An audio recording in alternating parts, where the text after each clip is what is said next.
Okay, so we have our frozen ingredients, blanching.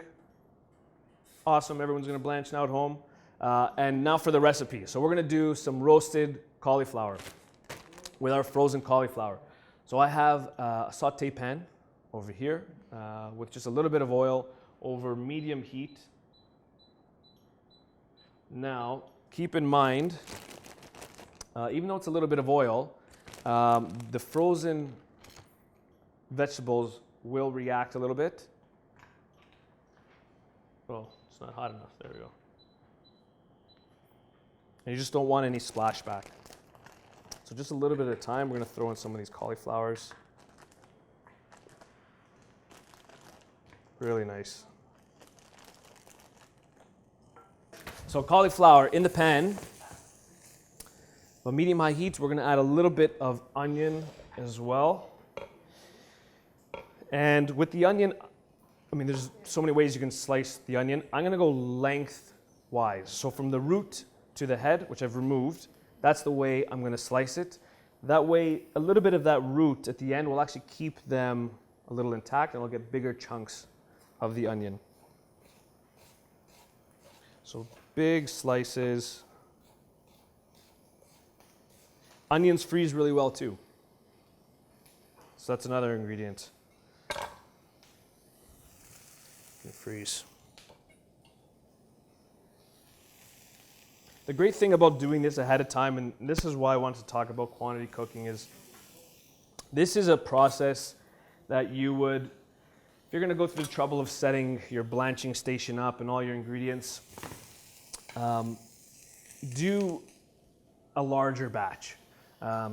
This is a great time to invite friends and family and get a lot of helpers to help you prepare a lot of these ingredients ahead of time. So now that it's all chopped, it's all washed, it's all in the freezer, if you want to make it a meal and you don't want to, you're tired, you don't want to take too much time to prepare it, everything's ready to go. So it goes from freezer bag into a pan, and I don't have to waste time chopping. So that one day, even if you do it once every month or once every 2 months, you're planning ahead. That's going to save you a lot of time in the future. So a little bit of salt. That's it. You can put a little black pepper if you want. You can put a little bit of thyme, a little bit of oregano. That's all I'm going to do with the cauliflower there. And then we're going to serve this. This is one of my favorite sort of quick to grab ingredients is black beans. Beans, again, you can boil ahead of time. They freeze really well. On the go, this is just a can of black beans that I just drained and rinsed. But it's really, really easy to put something together like this. So I have black beans in a bowl, and I'm just going to just crush them a little bit.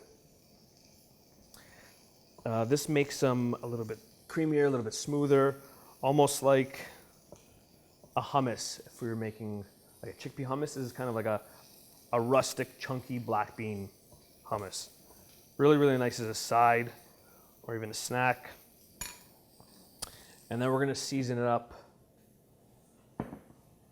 with a little bit of lime. And I talk about this a lot. We use the entire ingredient, right? So the zest of the lime, very, very fragrant. Has all those lime oils in there, lots of flavor. And we're going to add some juice of the lime too. So one thing when you freeze ingredients, some of the texture, you lose some of the texture, you do lose a little bit of the flavor as well because it's been in the freezer. The blanching helps to reduce that a little bit, but it's still, texture-wise, it's not going to be the same as something fresh, and taste-wise, it's not going to be the same as something fresh. So it's always important that when you do serve it, we want to brighten it up. We want to wake it up again with a lot of nice fresh flavors. So things like spices, herbs, citrus, even a little chili if you like a little bit of heat. It just wakes everything up again. So it makes something that's frozen just as good as fresh. So a little bit of lime, A little bit of zest. Mint. There's like mint. I'm going to put it anyways. I'm not using cilantro. Last time I suggested cilantro, someone threw a chair up here. Was that corner? I think it came from that corner. So a little bit of fresh mint. Mint, again, it's going to wake everything up. Even from like a boring can of black beans, some frozen cauliflower. I'm going to add a little bit of ginger as well, another ingredient. Nice and refreshing. Ginger is... Has anyone purchased a root of ginger and thrown most of it out because it's shriveled up into a raisin after? Yeah, sometimes, yeah. So ginger is another one that freezes really, really well. So what I do is, I didn't peel this ahead of time, but you can peel it, the whole ginger, as soon as you buy it from the grocery store. Peel it so that it exposes the root or the flesh here, and then stick it in the freezer. Wrap it up in a little Ziploc bag, stick it in the freezer, and grate it right from the freezer. Again, with even a regular grater will work, but these rasps are fantastic. And it's almost like snow. It's like ginger snow on top, and it grates really, really easily like this.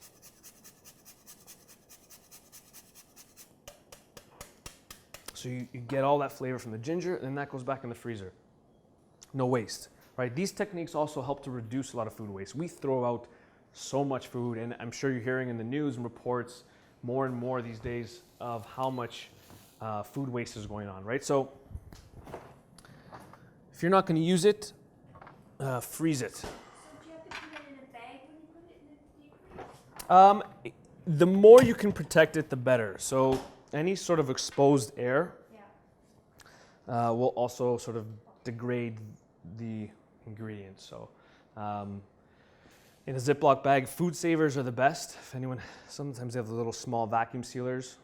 I don't have one, I wish I had one, but those are the best because it takes out all of that air out of the bag. So really, really simple, almost like a black bean hummus.